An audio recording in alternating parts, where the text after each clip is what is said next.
Oh my God, he's back. Welcome back to The Outspoken, the internet video voiceover thing, where you ask questions and we answer your voiceover related questions.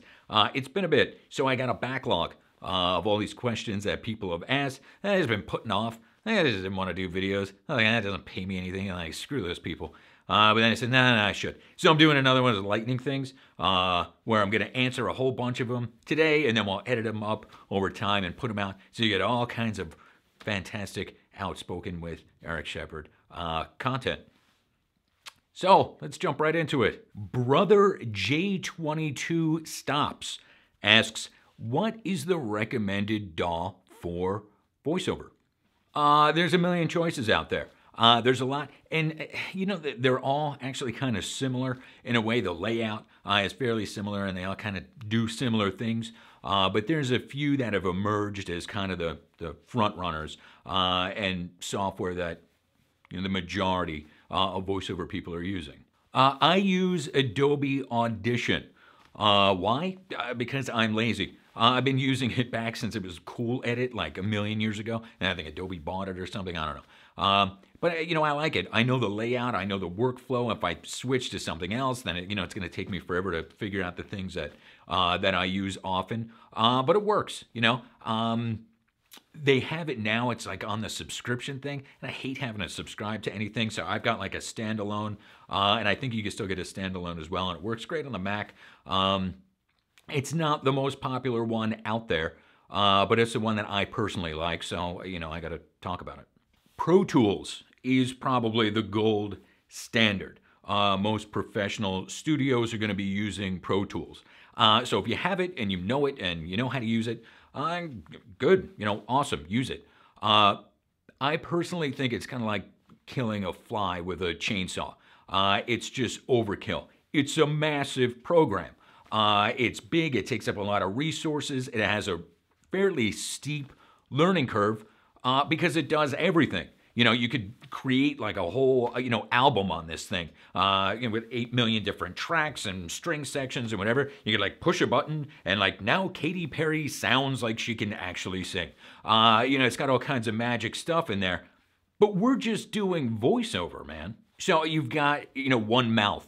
So you're recording a mono track. And then usually from there, you just sprinkle in a little pixie dust, you know, maybe a little compression or light EQ or something, and then you're exporting it as a WAV or an MP3.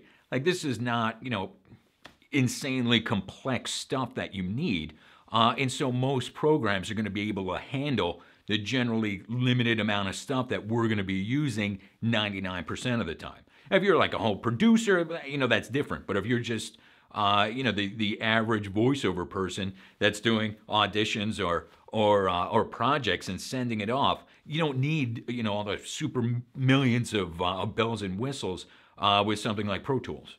So because we don't need a lot, most talent opt for something that's a little more stripped down, like Audacity, which is like more stripped down than I personally like, or Twisted Wave, which is super duper popular for good reason. It's pretty cool. You could use it on your computer. I think you could even use it in a browser. You could use it on your iPad. You could use it on your iPhone. You could use it on the go. You could use it in the snow.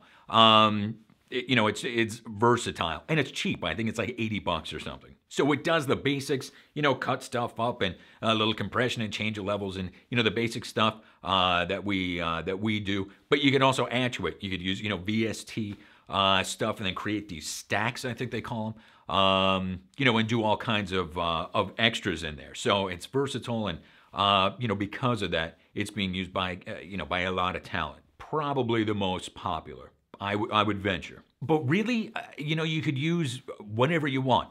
You know, maybe your interface came with some software. Sometimes, you know, back in the day, they put like a disk in it or whatever. That was a million years ago. But still, sometimes, you know, it comes with software. Play around with that. You know, play around with whatever you might already have on your computer, you know, GarageBand or whatever. But that stuff is, you know, just really a stopgap. Most of the pros, you know, to get back to your question, are using usually either Pro Tools or they're using Twisted Wave. What do you use? I don't know. You know what I should have done was probably taken a poll beforehand so I could have given this guy a more cohesive answer. But, cart, horse. What do you use? Let us know in the comments and tell me that all my answers were wrong and your answers were right because you absolutely love something else, and help me answer Brother J22 Stops question. More to come. Thank you kindly. Till next time.